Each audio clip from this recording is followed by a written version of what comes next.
Hare Krishna, Krishna Krishna, Hare Hare, Hare Rama, Hare Rama, Rama Hare Hare. Hare Krishna, Krishna Krishna, Hare Hare, Hare Rama, Hare Rama, Rama Hare Hare. Hare Krishna, Krishna Krishna, Hare Hare, Hare Rama, Hare Rama, Hare Hare.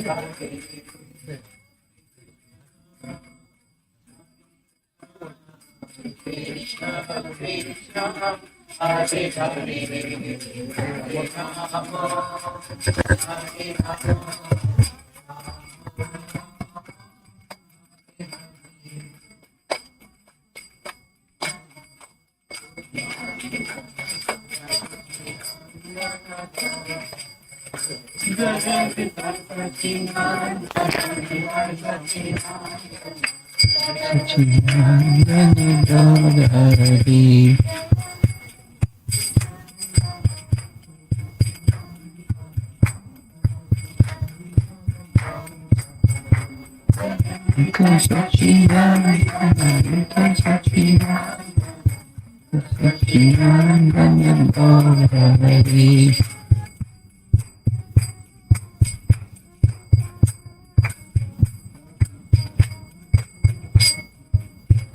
Jaya Prabhupada, Prabhupada, Prabhupada, Srila Prabhupada.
Looks like out-of-town people only. Locals aren't invited. Or something like that. A few.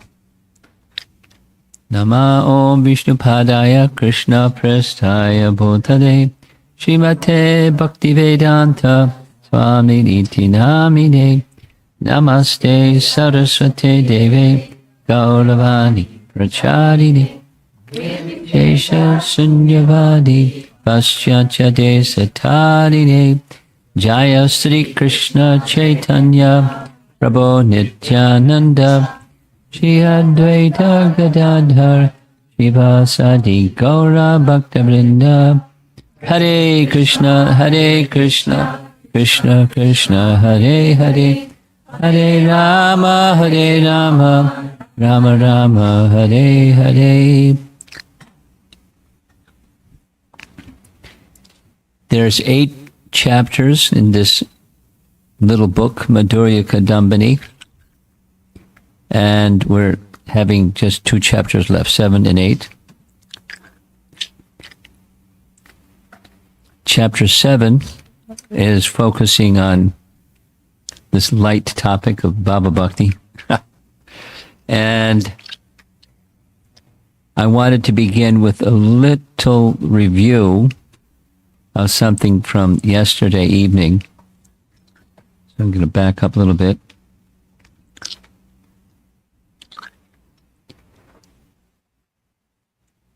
Yeah. On the topic of asakti, there's a relationship between asakti and bhava bhakti, obviously, but asakti, the platform of attachment, is a place where one may, from attachment, move into raga bhakti, or one may continue on the path of vaidhi bhakti. And it becomes more pronounced in the bhava bhakti stage. So here's two references. One is from Narottam Das Thakur's Prema Bhakti Chandrika, and chapter 5 of that book is the path of loving attachment, specifically raga. Raga is another word for asakti, very similar word. And raga is the same as raga nuga bhakti. So in this path of loving attachment, he discusses the process of raganuga bhakti, saying that raganuga bhakti is the path of attachment, the very first verse of this chapter 5. Ragira bhajana pata, the path of raga bhakti is the path of attachment. So from that stage of attachment, see it the other way around, one may, depending upon association and other factors, one may become attracted to raga nuga bhakti.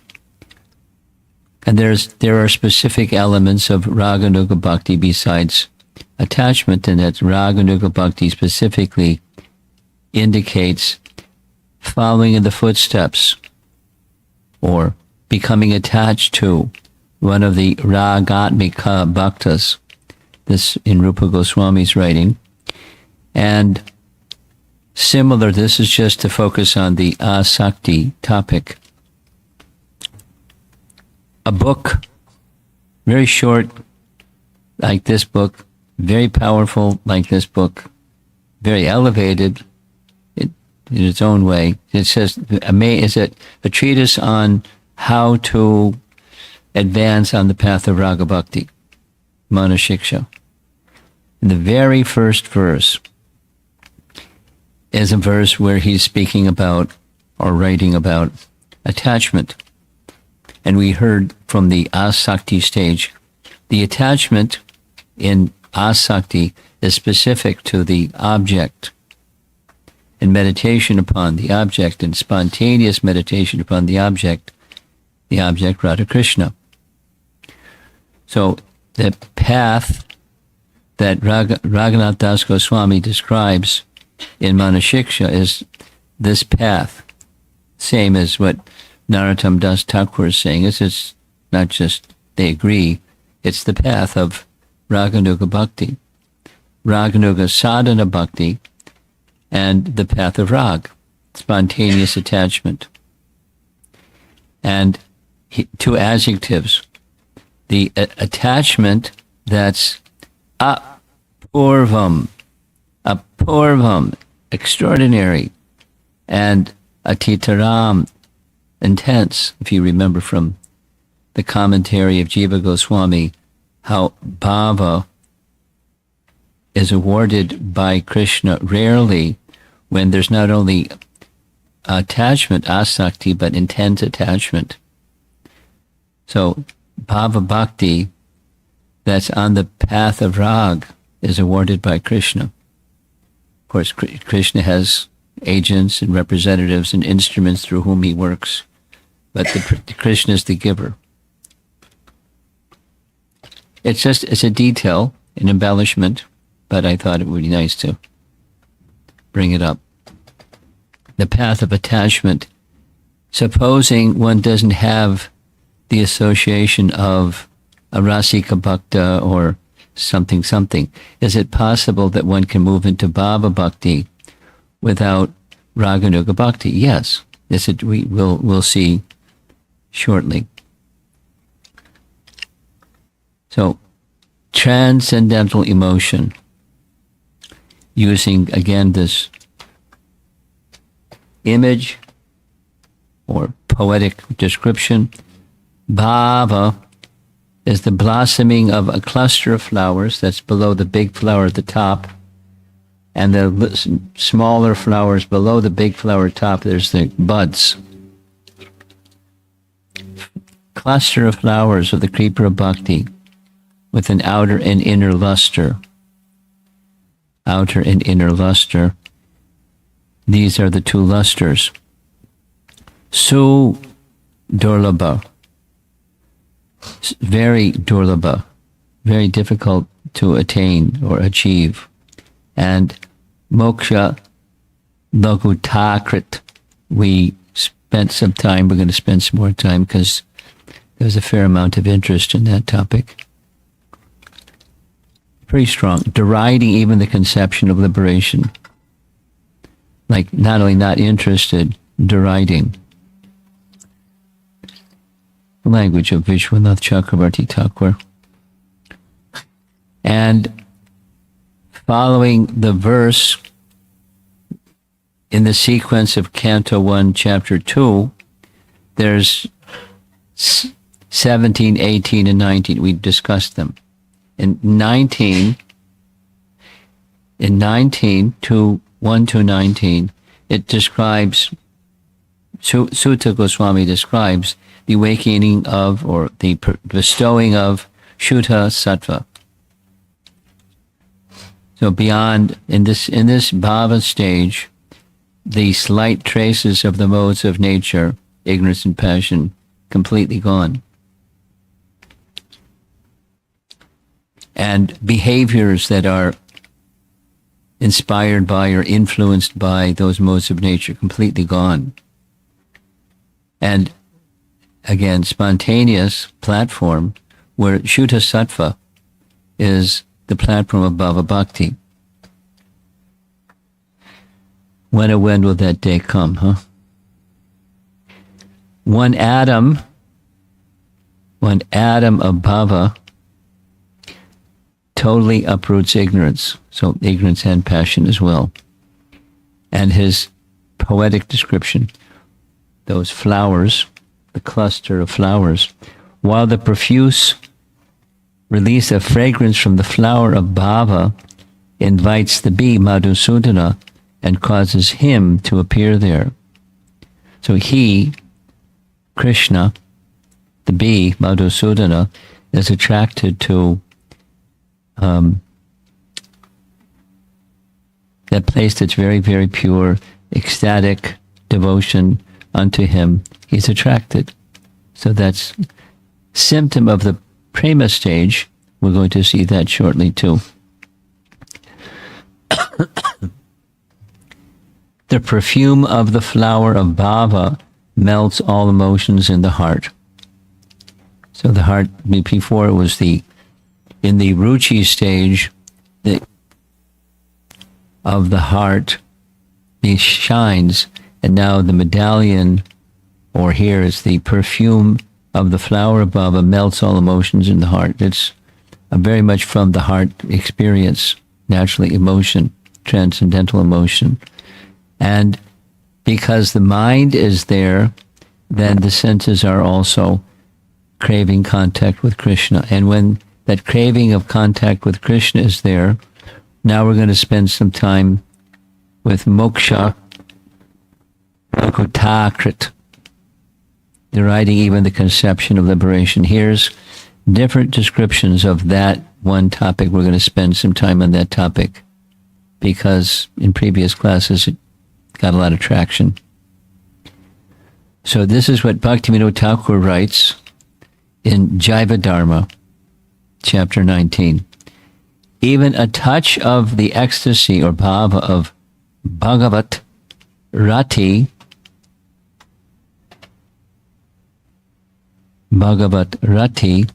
spontaneous loving attachment for the Supreme Lord, awakens in the jiva moksha nagutakrit, a feeling of disregard even for liberation. Disregard is saying no to. The other language was stronger, deriding the conception of. Of course, it's just detached from.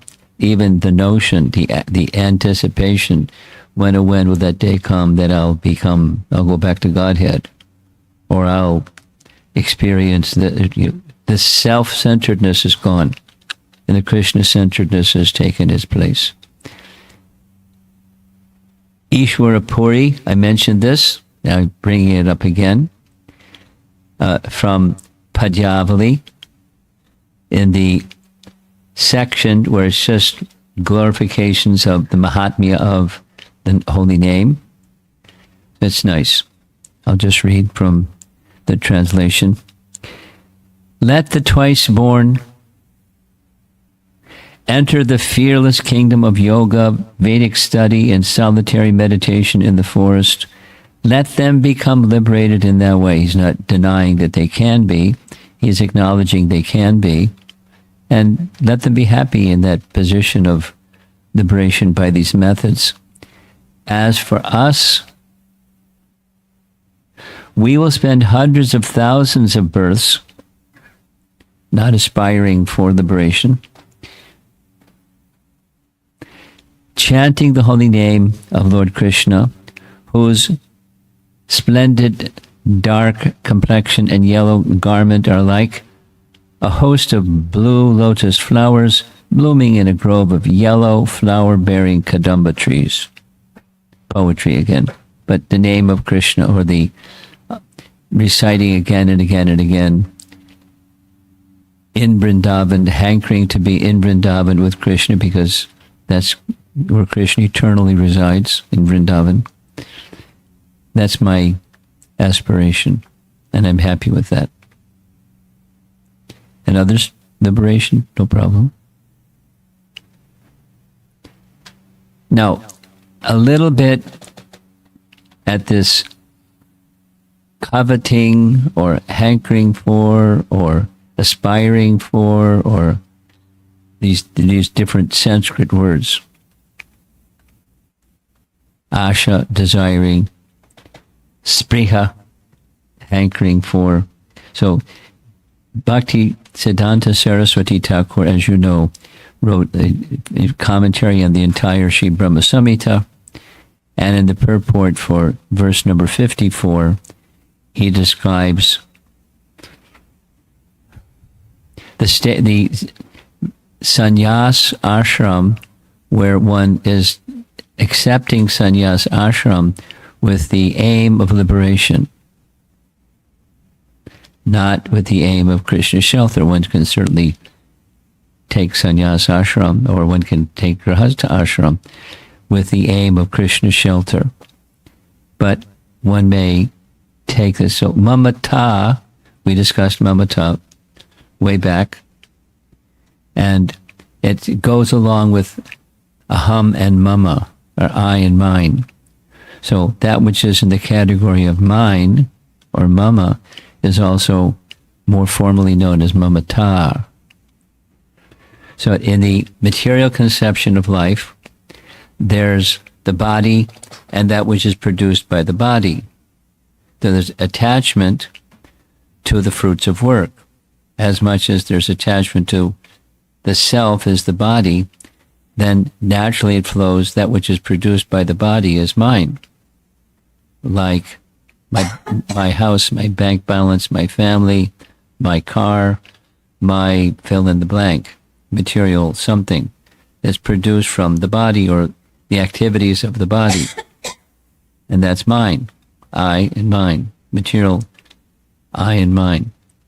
And then the spiritual I and mine is Krishna, I am yours and you are mine. So it's a reciprocal.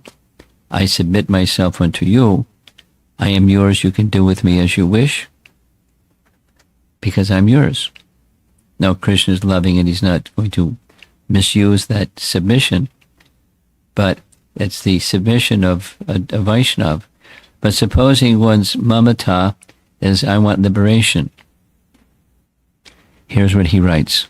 Just cut and paste from Bhakti Siddhanta's purport. The function of sannyas is also a sort of karma befitting an ashram, and is not pleasant to Krishna when it aims at liberation, namely desire for emancipation. They, this is sannyasis, also receive fruition of their karma, and even if it be disinterested, their karma ends in atma mamata. Atma mamata, or self-pleasure. So, I and mine. So what's mine is my pleasure, and atma mamata is still about me. If one accepts a position of disinterest in material, but I want liberation, if that's the purpose, it's not pleasing to Krishna, it's pleasing to Atma, Atma mamata. But those who are pure devotees always serve Krishna by gratifying his senses, forsaking all attempts of karma again, and being free from all desires save that of serving Krishna. Krishna has fully destroyed the karma, its desires, and nescience of those devotees. So, the topic is this deriding even the conception of moksha. And this is just an example of one who may be aspiring for, as we heard, one of the five, we're going to hear it again, one of the five types of liberation and aspiring for it. Here's a text. I selected this text because it has the same mamata, or possessiveness, or ownership. Now, there is possessiveness or ownership for those that are not Ragatmika Bhaktas, or those who are not worshippers of Krishna in Vrindavan. There is this elevated stage. So here it is. When one develops an unflinching sense of ownership or possessiveness, mamata, in relation to Lord Vishnu, or in other words, when one thinks Vishnu and no one else to be the only object of love, such an awakening is called bhakti by exalted persons like Bhishma, Prahlad, Uddhava, and Narada. So these great authorities acknowledge, and we should also acknowledge, that the stage of prema may not follow the path of the followers of Lord Chaitanya or the Ragatmika Bhaktas.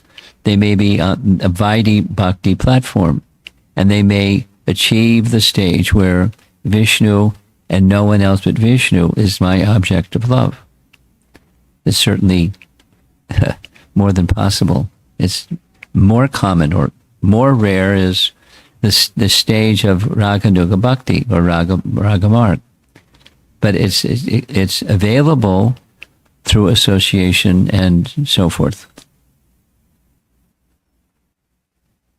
In Rupa Goswami's writing, Bhakti Rasamrita Sindhu, in describing some of the upcoming topics, is the stages of sthai bhava, or steady ecstasy, or a particular affinity for serving Krishna in this mood, that mood, one of the five primary moods. We commonly know them as rasa. You will see shortly. Rasa is a combination of sthai bhava with the other bhavas. I'll say it again. It's technical, but it's okay. That's where we're in technical land now. There's sthai bhava, one's constitutional sthai bhava, steady ecstasy, one's feelings of love, ecstatic love for the Supreme Person. Sthai bhava. When that sthai bhava mixes with the other four categories of bhavas, which we're going to see, then it's called rasa. Rasa, say it the other way. Rasa is a combination of one's sthai bhava, one's own disposition of service to the Supreme, mixed with other bhavas that stimulate that primary sthai bhava into a taste or rasa.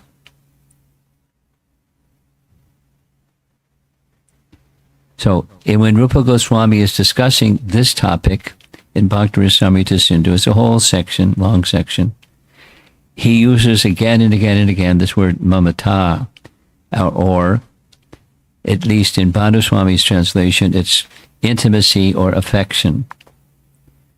Possessiveness or increased intimacy or affection in the stages of rasa, mamata like this, mamata like this, mamata like that. It's an important word. So it's important for us to have a sense of what's mine. And how do you move from the position of the material stuff that's in relation to what's produced by the body is mine? How do you move from that to Krishna is mine? That's not just turn the dial. There's a sadhana, a practice, and that's what we're discussing in Madhurya Kadambini. Stages of spiritual progress where gradually the material affinity is dialed down and the spiritual affinity is dialed up by spiritual practice. It has many features to it which we've been discussing. But when it becomes mature, then one comes to have some sense of one's spiritual identity and the affinity of a relationship with Krishna that I have affinity for, that's sthai bhava. And then this is on the category of bhava bhakti. Various supportive ecstasies also make their way or manifest within the mind, within the heart, within the body. The soul becomes attracted and ecstatic in different ways, and thus that produces rasa. So just to repeat what's on the screen here, mamata, according to Rupa Goswami, is it matures that the previous one is in the subsequent one. The subsequent one to that has the previous two plus something, previous three plus something, and like that. It says the intimacy increases. The mamata moves. And according to the mamata, the sense of possessiveness or intimacy or affection towards Krishna, then one's taste or rasa will vary. Just again on this topic, that deriding even the conception of liberation, this is also stated in Adi Purana. There's a sloka in Adi Purana where Krishna is speaking to Arjuna. One who constantly chants my name and one who is attached to my services deserves only bhakti, and it is not proper to bestow mukti on him. So one side is aspiring for, a lot of you are taking pictures. I think I could just provide you with this whole deck. It'll save everyone raising your camera and taking pictures and taking pictures. Will that be all right? It'll be less distracting for sure. So it's bhakti is a relationship. There's something from our side, there's something from Krishna's side. We've been discussing this. So something that we do from our side, for one who has attained this bhava stage, their aspiration for moksha, it's already included. So why aspire for that which is already included?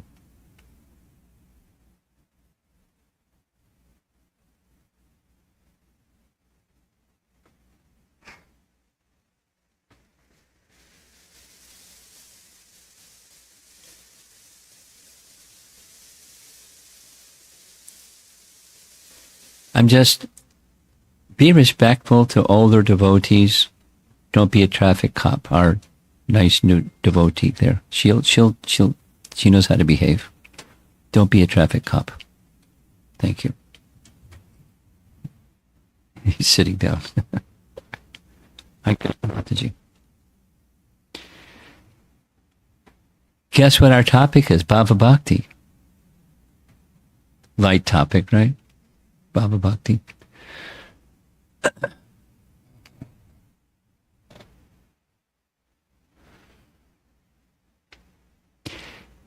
In each of the stages of bhakti, there's something from our side, there's something from Krishna's side we've been discussing.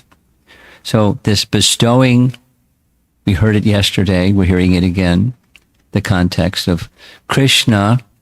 You remember that Jiva Goswami commentary on a verse from the section of Srimad Bhagavatam where Rishabdev is instructing his sons, Canto 5, Chapter 6, and after he gives his teachings to his sons, the narrator Shukadev Goswami says one of those 100 sons was a recipient of mercy.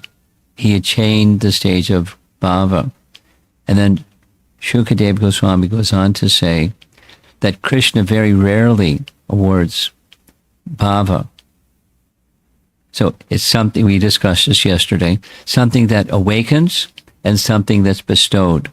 And it's not only one or only the other, it's reciprocation in relationship with Krishna. Something we do, something that Krishna does. And Krishna doesn't have to do anything. When he sees his devotee submitting himself or herself to Krishna in a very dedicated way, very focused way, etc., etc., this stage is reached where asakti not just is reached, but we heard Jiva Goswami say, right, when it becomes very intense, Krishna may reward bhava bhakti to that devotee. So, or awakens, when that stage awakens. Either way you want to look at it. So this is Krishna speaking to Arjuna when someone has this asakti stage and they're really, really immersed, they're attached to me and my service, I don't bestow mukti because they're already liberated. Some of you know the verse, Brahmabhuta verse. Brahmabhuta prasanatma nasochati nakangsati samak sarveshu bhuteshu mad bhaktim labhate param. Have you ever puzzled? I puzzled on that one. Because this and this and this, and then bhakti begins. Mad bhaktim labhate. One attains bhakti after this and this and this. That bhakti that's being described is a very elevated stage of bhakti. It's not, a new devotee bhakta. It's a very elevated stage of bhakti. Mad bhaktim labhate param. Para bhakti, or prema bhakti, or here bhava bhakti. It's from the liberated platform. So one who's on the liberated platform doesn't aspire for liberation. Makes sense? 2 days ago, there was a question raised about something that was in one of the charts. Where is she? Oh, there. Snehavali's question. I'm showing on the slide here your question. For those of you that didn't receive, who should they notify? If you didn't receive, there was 4 or 5 pages of handout stuff in a digital format so you could look at it later or print it or whatever you want to do with it. If you didn't receive it, ask Jai Sachinandan, he'll send it to you, those of you that came from some other place. So in that handout or digital 5 pages, it was Bhanu Swami's work. He's describing the places from which anarthas arise. And they arise from 4 sources. And one of the categories of sources is those fruits of piety or sukriti, one may become attached to being an enjoyer of the fruits of piety. And trying to be an enjoyer of stuff blocks bhakti. Being an enjoyer of stuff blocks bhakti. You have attachments to that which is other than Krishna that blocks Krishna bhakti. So it's an obstacle. It's an anartha. It's something in the heart that needs to become gradually eliminated. And we heard, if you remember, asat trishna. Asat, there's sat and there's asat. Sat means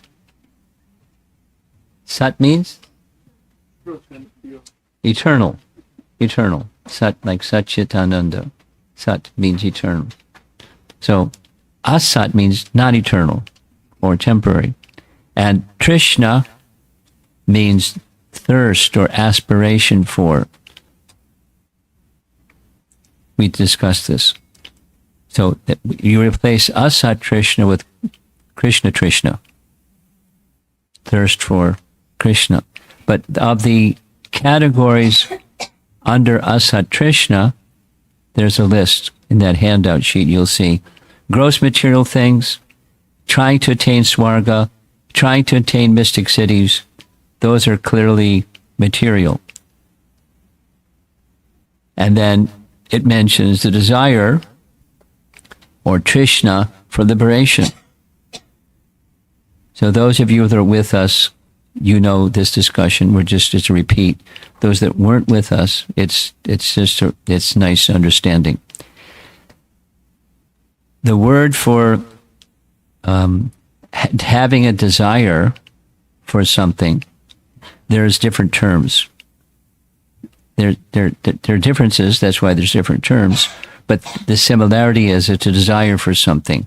So the desire for gross material things, desire for heaven, desire for mystic cities, desire for liberation. The desire for liberation is included in something material. Liberation isn't something material. Being with Krishna is on the liberated platform. That's not material. But from the material position, desiring simply, same as it's a statement by Bhaktisiddhanta, desiring liberation is not for the pleasure of Krishna, it's for the pleasure of me. So it's not, say it again, liberation isn't the problem. It's the desire for my satisfaction of achieving something. So in that list, in the handout sheet that you'll get if you didn't get it already, it mentions the 5 kinds of liberation. So we got kind of stuck on the 5 kinds of liberation, but there are 5 kinds of liberation, starting with Sayuja up to Salokya. Even Salokya, it's called back to Godhead. Salokya, achieving the same planet as the Lord, etc.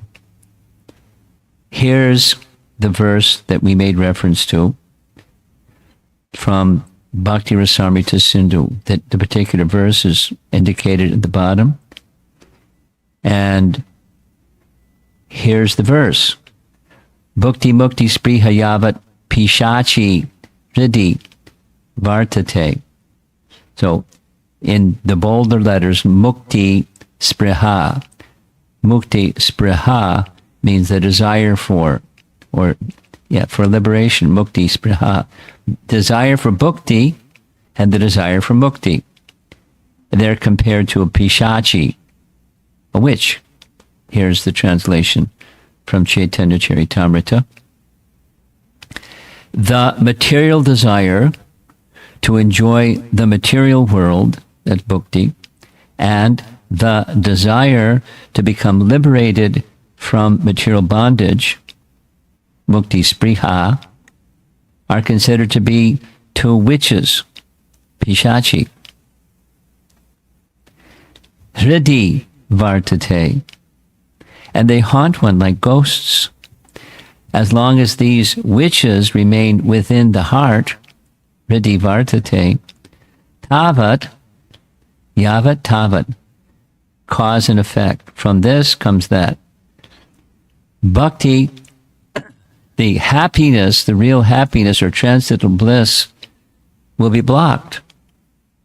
Bhakti will be blocked, and the happiness of bhakti will be blocked. And therefore, they're witches. It's not that liberation is a wish, it's the aspiration for it. Is it clear? Okay. And so, therefore, moksha, this a characteristic of bhava bhakti, is that there is no longer an aspiration, there's no longer a hankering. In fact, one considers it insignificant or disregard. Same section. This is Bhaktivinoda Thakur's same topic, just spoken in different language, of course in Bengali, but now translated into English. Tattva Viveka, Bhakti Tattva Viveka. Translations. Shuddha Bhakti manifests along with 6 symptoms. The first 2 are corresponding with sadhana. Kleshagni and Shubhada. We discussed this in the earlier visit to Portland. Relief from material distress brings all auspiciousness. Those very nice sounding, just by sadhana. Then, for bhava stage, moksha, lagutakrit, liberation becomes insignificant before it.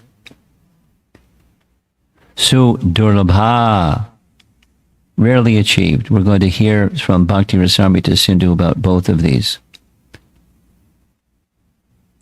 And same when we get to the prema stage this evening.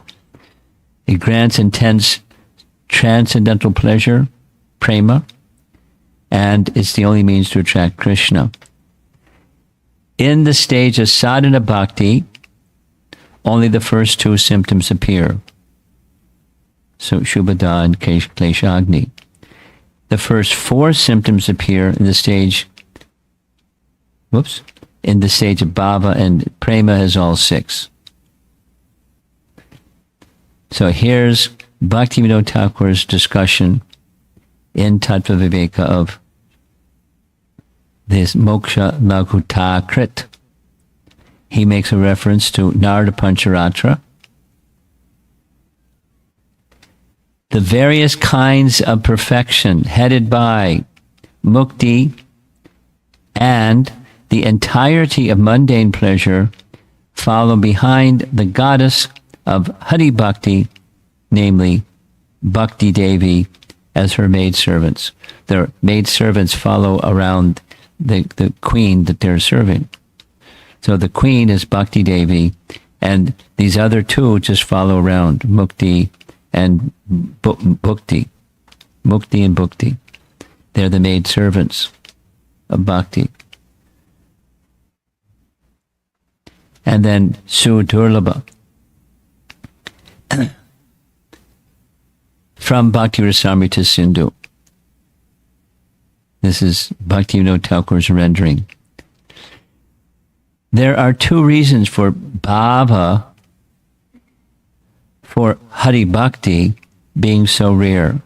2 reasons. First, that's bhava, cannot be achieved in spite of engaging in so many varieties of sadhanas for a long time, as long as one is bereft of firm faith and unswerving persistence.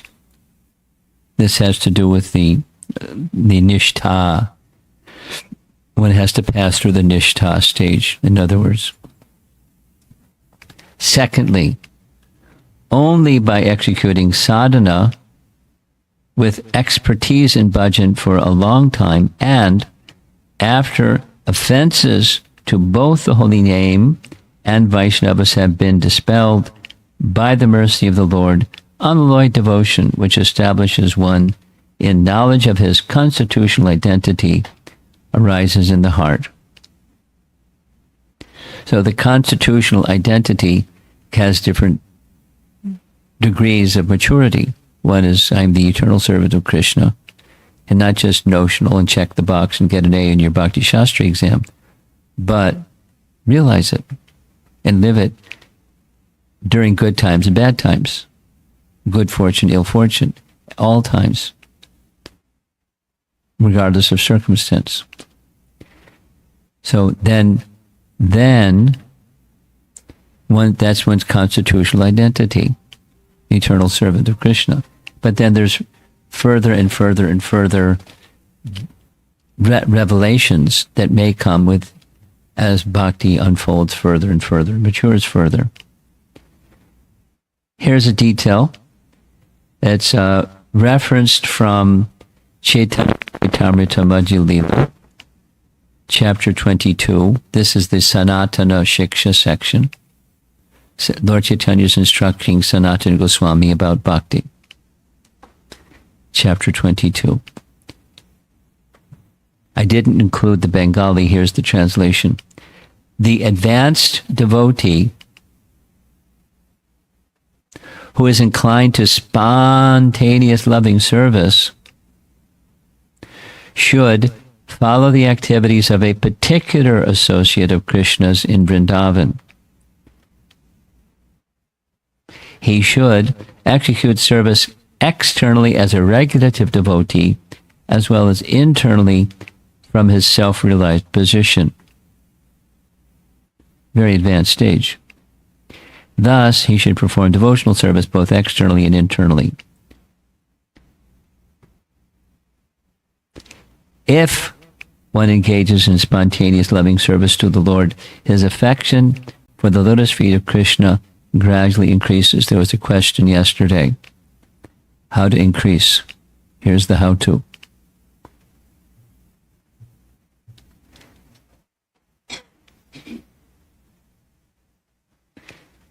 In the seed of affection, there is attachment, which goes by two names, rati and bhava. So they're similar, but there's a slight distinction, but the slight distinction is not being made. They're synonymous in one sense. Two names for the same thing, affection or ecstasy. The Supreme Personality of Godhead comes under the control of such attachment.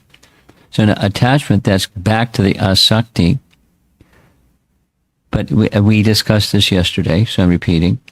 Within $1 million, there's $100 and $10 and $1,000. So asakti, attachment, is within bhava. So when it mentions here, it's mentioning such attachment. It's a subset of bhava bhakti.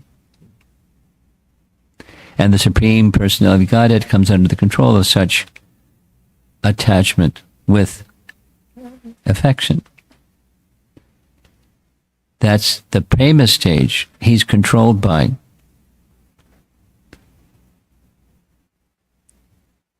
We'll come to that this evening. So back to the mamata topic. I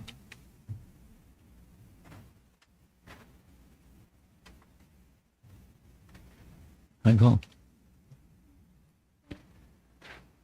I and mine. The self-conceit or ego, so it's aham and mama, so ahanta and mamata. Just different nomenclature for the same thing. So the self-conceit or ego of the sadhaka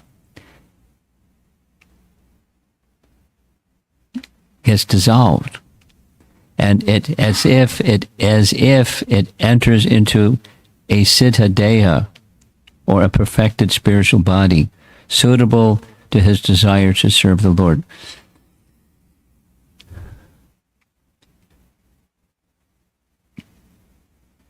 This is describing a very high stage of bhakti.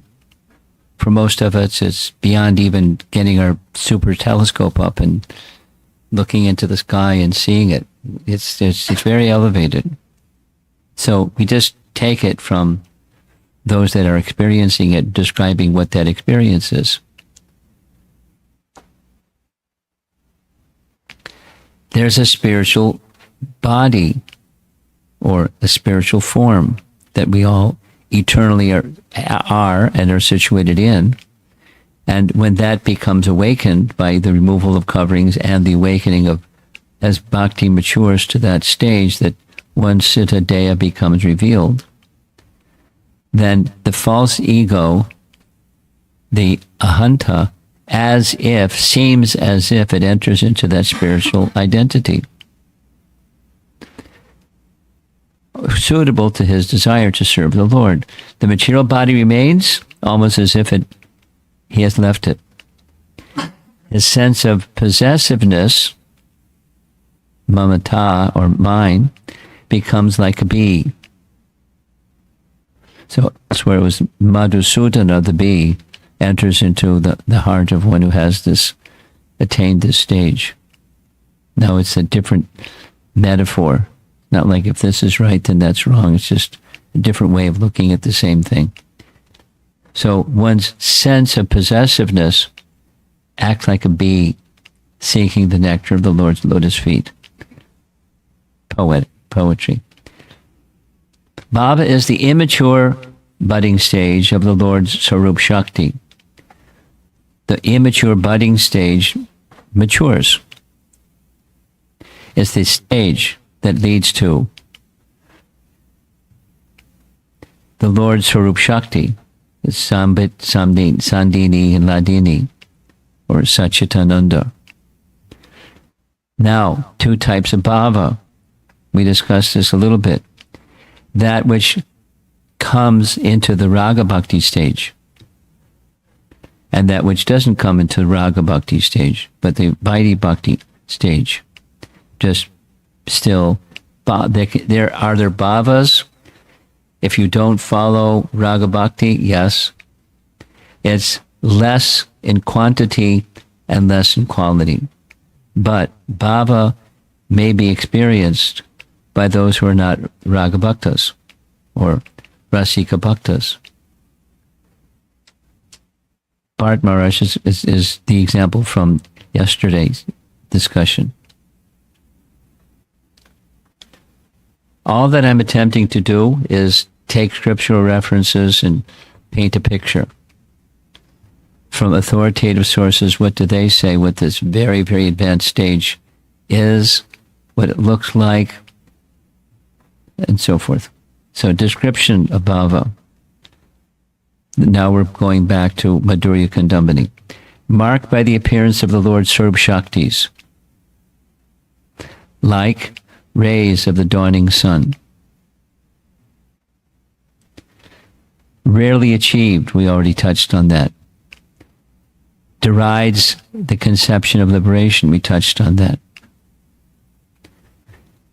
Fragrance from bhava caused Madhusudana to appear, we touched on that.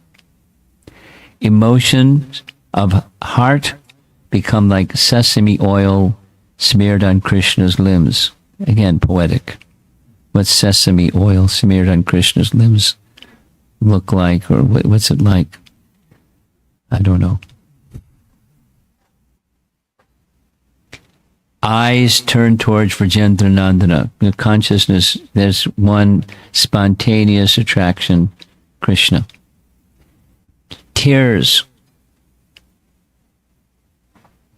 bodily transformations. We're going to hear those different bhavas, bodily transformations. Hankering for hearing some particular aspect.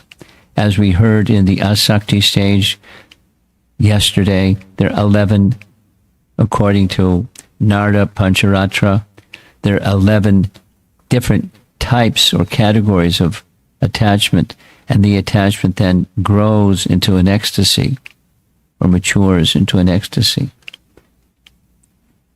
Hankering for more and more. Krishna's flute, Krishna's anklet, and Krishna's voice. We're going to see this list of the Bhakti Rasamrita Sindhu. Symptoms of Sanchari Bhav: intelligence is fixed, sense of self enters Siddha Deha. We mentioned that already. Rasa awakens. We already mentioned, we're going to see it more in detail. Devotees try to hide their emotions, but their face reveals what their emotions are. And common people think they've gone cuckoo.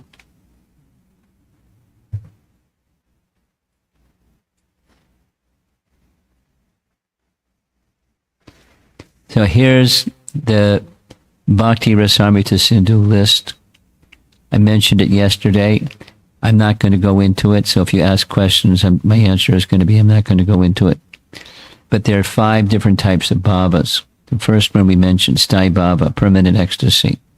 Like Mother Yasoda, has a parental affection. Sthai and others. Then there's vibhava, symptoms or causes of ecstasy, or sometimes stimulus of ecstasy. What's there, permanent ecstasy becomes stimulated by vibhavas. Then, only 33 vyabhichari bhavas. That's bodily symptoms. Yawning, this and that, tears, trembling. Bodily symptoms of someone who's experiencing overwhelming ecstatic love for Krishna. And the stimulus is very intense. It's on the spiritual platform, acting on the bodily platform. Anubhava. Again, bodily symptoms expressing ecstatic love for Krishna. This is the voluntary and spontaneous responses. There's involuntary responses. Sattviki bhavas. Constitutional or existential ecstasy. So rasa isn't in this list. But rasa, we're going to hear, it's the sthai bhava mixing with the other 5 bhavas. Different degrees of sweetness of bhava are constituted in 5 varieties. And when that sthai bhava mixes with the other 4 bhavas, that's when one is identified with a particular rasa. Now, generally speaking, in Hare Krishna vernacular, we just speak of rasa. And if you study Bhakti Rasamrita Sindhu, you start going into different details of what makes up rasa. And you can just be happy with rasa. That's fine. It's a taste or an experience of loving attraction for Krishna in different features, ways, in 5 primary, and then there's subdivisions of those primary. And it's what the devotee is experiencing, but it's something that the Lord himself is. We experience the Lord, or the source. And therefore the Lord is rasa sarup. Rasa is present in all avatars, but reaches perfection in Brajendra Nandana.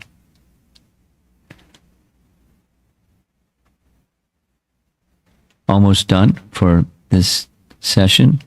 Other aspects of bhava, we had this nice master chart, and here's some details.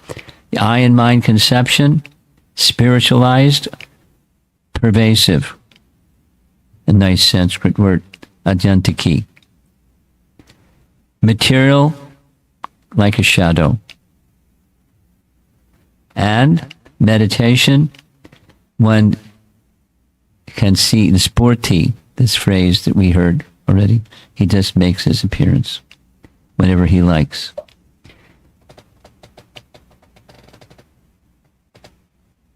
One's attraction, this is the end.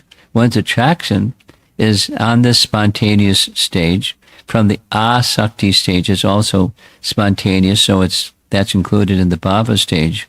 But there's then emotion that one experiences in anticipation of the Lord appearing, and he appears and then he disappears, and it's centered on the object. The asakti is centered on the object, and then comes the ecstasy. That's the subjective experience and the experience of the object. And we experience what we experience because it's there in the object. And then it's bestowed. Bhava is bestowed. And then bhavas change by the pleasure of the Supreme Lord. Hands aren't on the steering wheel. You can't go from this one to that. Hey, I want to try that one for a while. It's not how it works. It's quite spontaneous. Very elevated subject.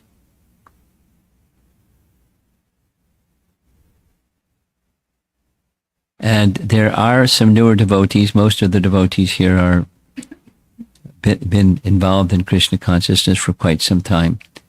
So even for those devotees, it's very elevated. What to speak of the newer devotees? It's like, yikes.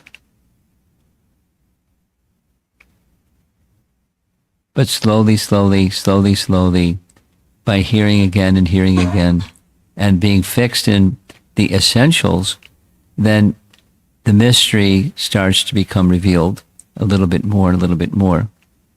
And especially through the agency of Rupa Goswami, who was imparted all of this by Chaitanya Mahaprabhu and empowered by Chaitanya Mahaprabhu to understand it and to write about it. He's an empowered Vaishnav. And then those that became strict followers of Rupa, they made further explanations. So that here we sit in Portland, Oregon, puzzling on very elevated subject matter. But it's through sound. That's how, to whatever degree, the clearing and realization, awakening is possible. It's through sound, following in the footsteps of Rupa Goswami. So Vishwanath Chakravarti Thakur is such a devotee.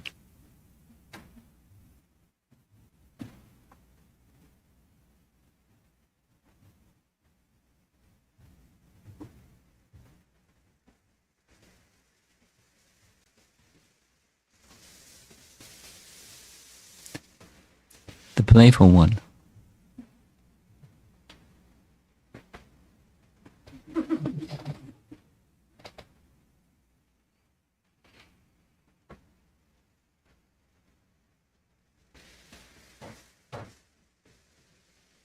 Vishwanath Chakravarti Thakur, just some appreciation. The volume of what he wrote, the clarity with which he wrote, the range of what he wrote, very elevated, very amazing. On just this is just some sharing, and then we'll just ask for discussion. Every Monday morning, our time is Monday evening China time, and I've been giving classes for about a year and a half, closer to 2 years, every Monday morning, every Monday evening their time.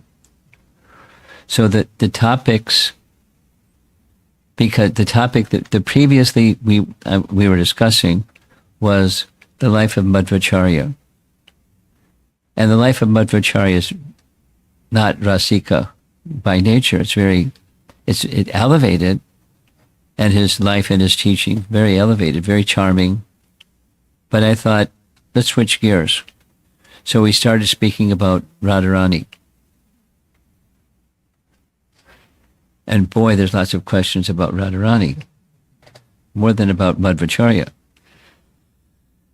And one of the sources, so there's going to be something like 16 different classes, each lasting 2 hours, because it takes double time to do it, both English, Chinese.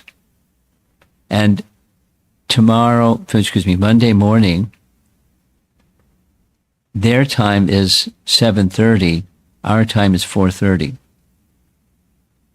So I'm going to be giving a class at 4:30 Monday morning to about 160 devotees in China on pastimes of Radharani. And one of the pastimes, Vishwanath Chakrabarti Thakur wrote one book that translates, the English translation of the title is Pranks. Krishna is very funny.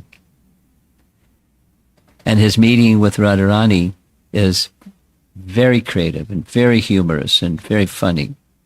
And all of this heavy stuff of the details and details and details and details and details with different nomenclature and how this puzzle piece fits together with that puzzle piece. Spiritual technology, but spurti, the same pastimes according to the science of bhakti. When one achieves this very elevated stage, Krishna may appear in the mind of the devotee, and Krishna may reveal pastimes that are not found in the pages of Srimad Bhagavatam. But it's not, creative writing, not Harry Potter. It's the realizations of very advanced devotees. There's many such writings of our Goswamis because they had that intimate relationship with Krishna, and Krishna revealed pastimes within their heart.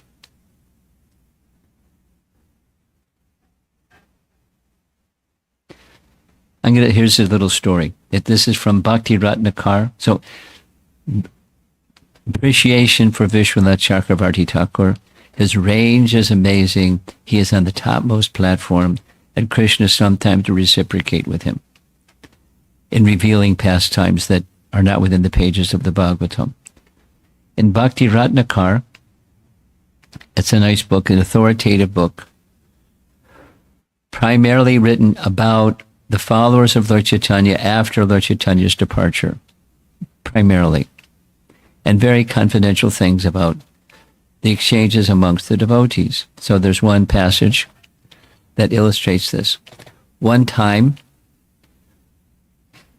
according to Bhakti Ratnakar, Rupa Goswami was in such a state of complete entrance, absorption in Krishna, and a pastime of Krishna was being enacted.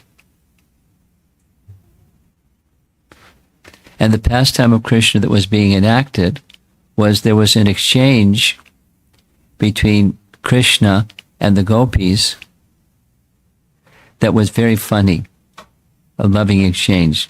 And he was participating in that pastime in his transcendental vision. And because the pastime was so joyful, internally he was laughing, and externally his body started laughing too. This is like this description, externally, internally. And as he was passing, as this pastime was going on within and he was laughing, at that very moment, a very old sadhu was passing by, cripple, bent over, couldn't walk properly, and he saw Rupa Goswami laughing, and he thought Rupa Goswami was laughing at his crippled condition. He can't walk properly, ha ha ha. So he became disturbed. So what did he do? He went to Sanatana Goswami and said, this happened today, and I'm very surprised because Rupa Goswami is such an elevated sadhu. How can he laugh at an old man that can't walk properly? And Sanatana Goswami said, I'll find out. Come back later, I'll let you know. Some time passed. Rupa Goswami came to visit Sanatana Goswami. This is at Radhakund, where this event occurred. And because both Rupa and Sanatana were residing in different locations at Radhakund at this particular time. So Rupa came to visit Sanatan and said, Sanatan, my dear elder brother, something happened today. I was engaged in meditation on the pastime of Krishna, and it was very, very humorous. And as I was laughing, suddenly my meditation broke. And when my meditation broke, I tried like anything to get back into that pastime, but I couldn't enter into that pastime again. And Sanatana Goswami put two and two together. He said, when your meditation broke because there was an elderly sadhu that was passing by, and he thought your laughter at that humorous pastime was laughing at him. He felt offended. Although you didn't offend him, you didn't intend to offend him, but he took it that you were offending him. So go find that sadhu, here's his name, here's where he stays. Go explain to him what happened, and everything will be nice. So Rupa went to the sadhu and explained everything that happened. And the sadhu was so embarrassed. He held his head saying, how could I think that you would laugh at me? You're in such an elevated state. Just see, I'm the offender. You weren't the offender. And Rupa, so they made up. Everything was nice, just like Sanatana Goswami said. So the internal absorption is real. Sri Rupa Manjari was participating on a spiritual platform while sitting in Vrindavan in a pastime with Radha and Krishna and the gopis. And they were enjoying the pastime together. And externally, his body was also engaged in, as we just heard, from Bhakti Rasamrita Sindhu and described in Chaitanya Charitamrita. The internal absorption, the external following of Vaidhi Sadhana Bhakti properly.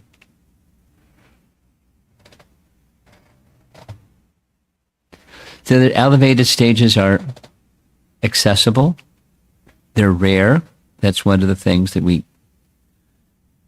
we're hearing. Su Durlabha, rarely achieved, but those that have achieved it, it's the natural consciousness of the soul. So Prabhus, stay with the bhakti process. It may take some time. We discussed this.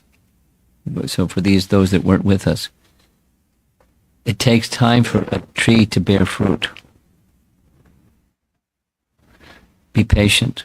Rupa Goswami's teaching, Usahandashayad Dharyat.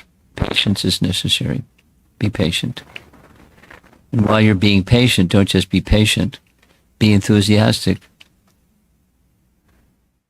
And be convinced that which you're following is going to carry you to the destination.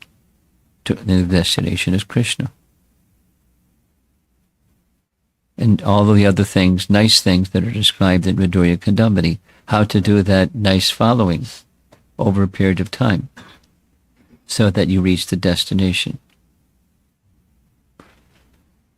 It's a nice roadmap. Better than a roadmap, but better than a GPS. Satellites can break down, but this doesn't break down.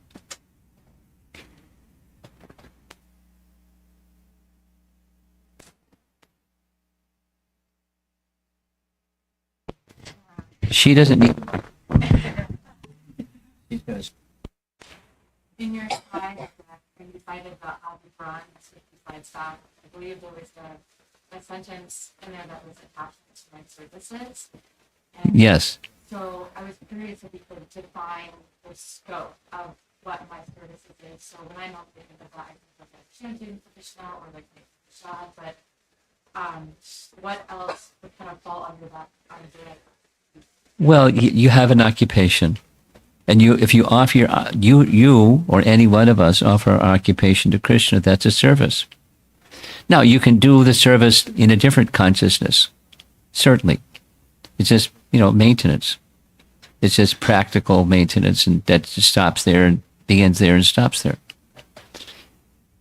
But service some way that one can offer what one does to Krishna. Yad karoshi, yad asnasi, yad shahosi, dadasi, yad, etc. So there's stages of that. That stages are just karma yoga, and then there's stages that's bhakti yoga. The principle of karma yoga is a subset of bhakti yoga. So services can be what those services are. For example is there's some family people here and there a little bit. And some of those family people have children. So that's part of their service to Krishna. There's something on the material side, but then there's something on, here's a soul that I've entrusted to care for, etc., etc., etc. And I'm offering this service unto Krishna. And so forth. So that which is of the material side can be spiritualized, or just, your deity worship, or any one of the direct limbs of bhakti. They're also my service, prayer, etc. Bhajan.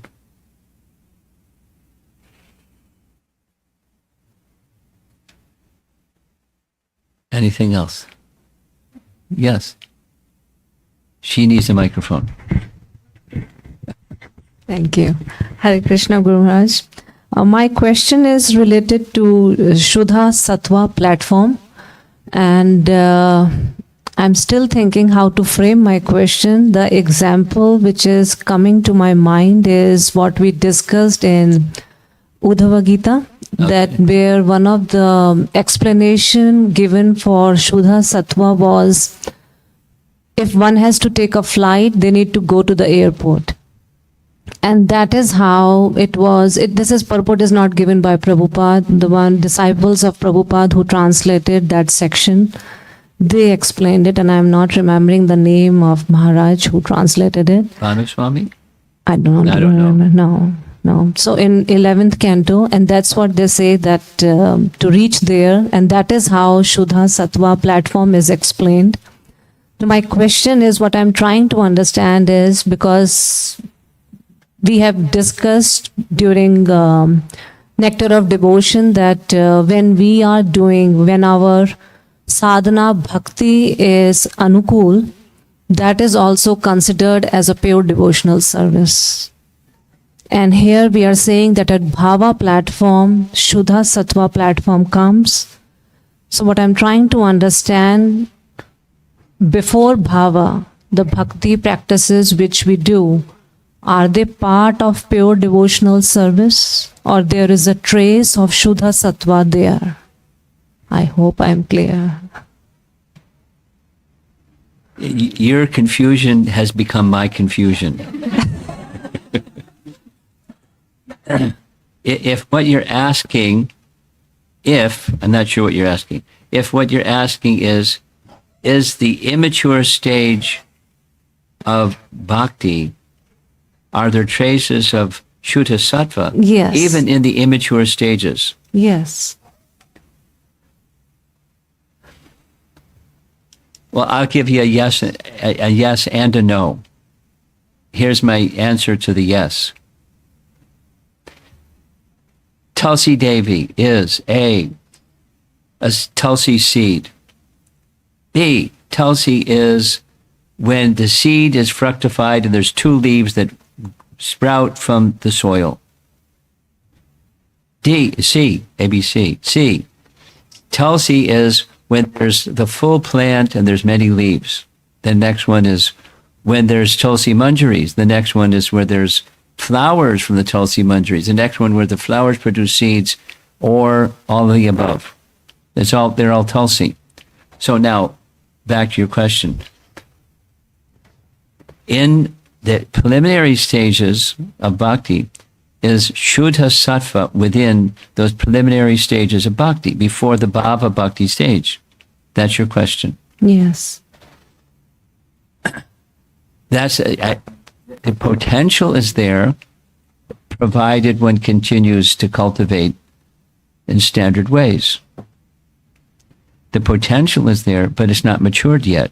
Just like the different stages of a Tulsi. They're Tulsi, but the mature stage is not there yet. So then another answer is no, because it's not matured yet. Or that's to say, Rajas and Tamas are still there. Or back to those 3 verses that we've been reciting. The Nishtha stage, that they're still there. The ignorance and passion traces are still there. Tendency to be material enjoyer is still there. It's overwhelmed by bhakti, but still there. So that's not Shuddha Sattva. So an answer could be, no, not yet, because it's not mature. But back to the yes, because the potential is there, then the potential, Shuddha Sattva, is potentially there within bhakti that's not yet ripe. So technically the answer is no. But a valid answer is, provided one continues following properly, it's within. We discussed this in another way. Here's how we discussed it in another way. Same discussion from another lens. Nityasita Krishna Prema Sadhya Kabunoi. Shovanadi Shuddha Chitte Karayayudoi. So the verse from Chaitanya Charitamrita says, Krishna Prema is already within. Nityasita, eternally perfect. Krishna Prema, Sadhya. Sadhya is the end result of sadhana. And then the sadhana is described. Shravanadi, beginning with Shravana, etc. Shravanadi. Shuddha Chitte. Consciousness becomes Shuddha. But Krishna Prema is already there. So when I'm doing sadhana bhakti and I'm a new devotee, practicing, I've been practicing for some time, 6 months, 1 year, whatever it is. I'm not matured in my bhakti yet. But Krishna Prema is there, just not matured. So there's things that in the maturing stage, the coverings become removed. If I stay with it, the potential is there. But the seed, like the Tulsi seed, a full Tulsi plant is within. Krishna Prema is within. And it's bestowed. Both. Awakened and bestowed. So technically, no. And practically, in higher vision, higher consciousness, yes. Can I ask? Potentially. So will this be correct then? Then whatever sadhana bhakti we are doing, it's not pure devotional service? It's not. Technically. It's not matured yet. There's the creeper. There's the what's at the top is not at the other stages before the top. So there are traces. Could be a trace of pure devotional service in lower stages. You're asking the same question again. Yeah. And the answer is the same answer. Technically, no. And constitutionally, yes. Yes. Okay. Got it. Okay. Thank you. Yes. Microphone all the way around the corner. Hare Krishna Maharaj. Thank you so much. Can you hear me okay? Or What? can you hear me okay? A little bit. Okay. The volume is there, but the clarity isn't. Okay. Thank you so much for the wonderful lecture. My question is about the Raganuga Bhaktas who follow in the footsteps of Ragatmika devotees. Yeah. Can you please elaborate on the word follow, Maharaj? Elaborate on what? The word follow, what does follow mean? Follow, what follow means? Anuga? Uh-huh.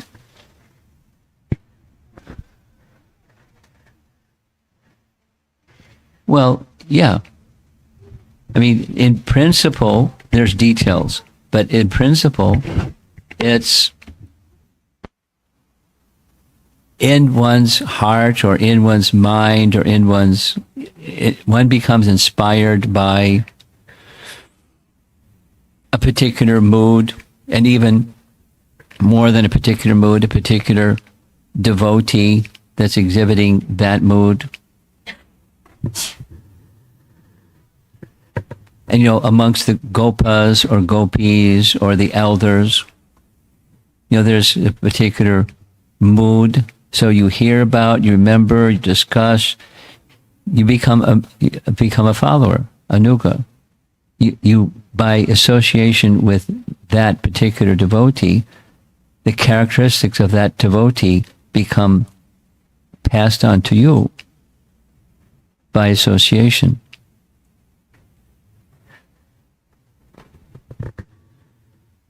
I mean, here's an example, just because examples make it easier to understand. Last week, in this class with the Chinese devotees, there was a discussion about Gopastami. Gopastami is in our Vaishnav calendar, and temples all over the world that have Radha Krishna deities in particular, they honor Gopastami by having Radharani dressed as Subal. And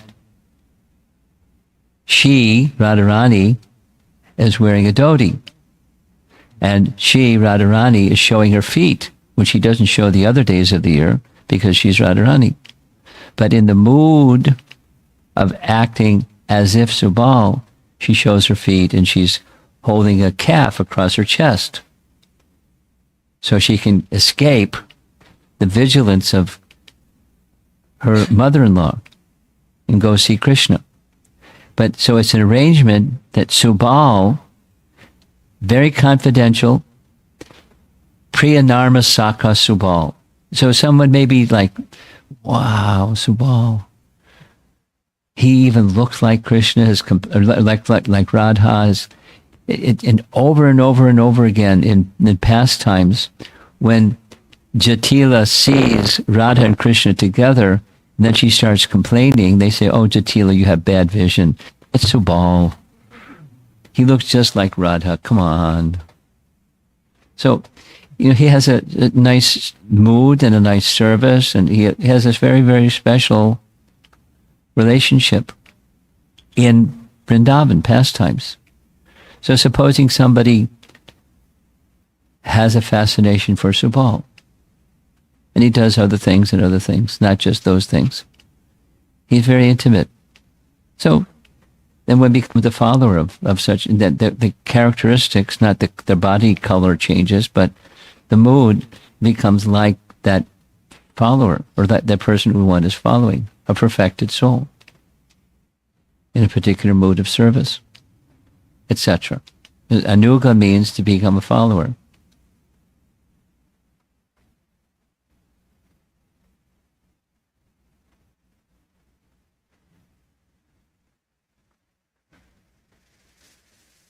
Yes. Who's got the microphone? Can you pass it up?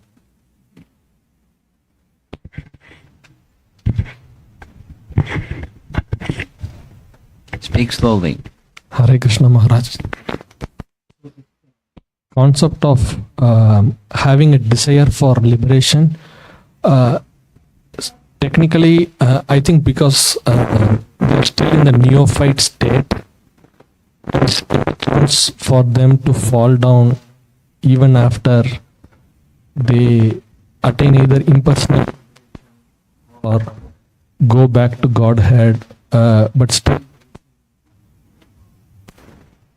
still maintain that material idea of selfishness. So it's very possible that either they go back to Godhead in the Vaishnava idea, or they are in the impersonal idea.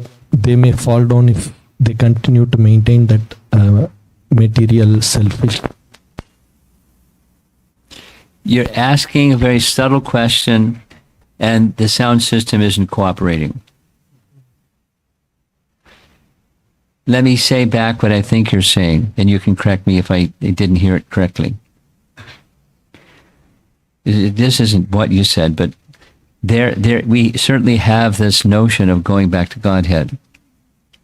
Now, is the notion or inspiration to go back to Godhead fall in the category of the witch, the desire for liberation, or is it something we should actually aspire for, to go back to Godhead? So is that in essence what you're asking? No. Like if somebody like follows the principles and then they just want that liberation, like, still maintaining that selfishness. Yeah, okay. Even if they attain it somehow, like it is possible they will fall down. Of course. Yeah. I mean,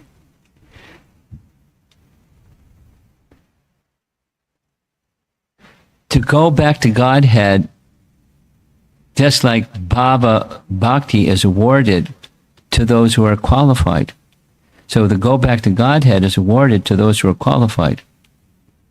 Now, if you're asking, supposing even not qualified, I've got this desire for, it's like Dhruva wanting, this kingdom, and the personality of Godhead came and he doesn't want anything anymore.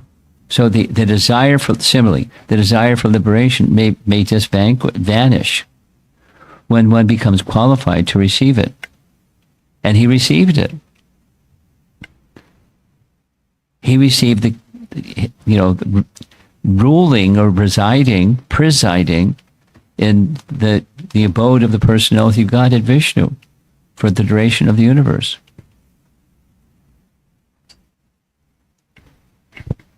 So now, having achieved that fruition of his aspiration, the desire is no longer there. Yeah, I think Krishna is very merciful and he removes that anartha eventually. Well, he doesn't have to. That's another thing. His mercifulness doesn't change whether he removes or doesn't remove. There's a lot of it has to do with us and him and the relationship. But he has the power to remove, for sure. At the same time, he doesn't interfere with free will.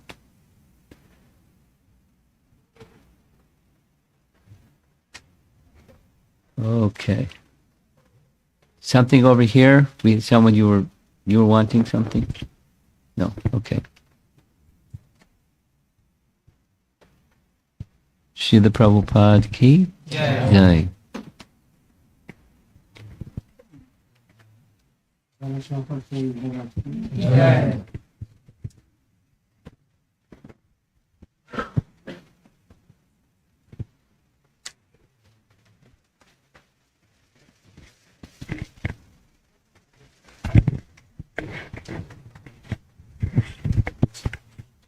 Yeah, of course. I'm just waiting for the permission from Chandrasekhar to do my next thing.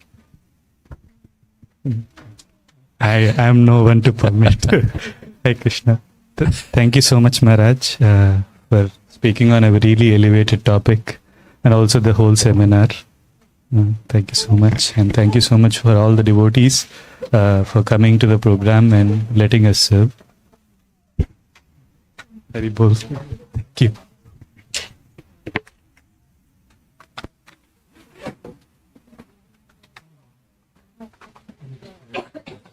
Will most likely be passing through here.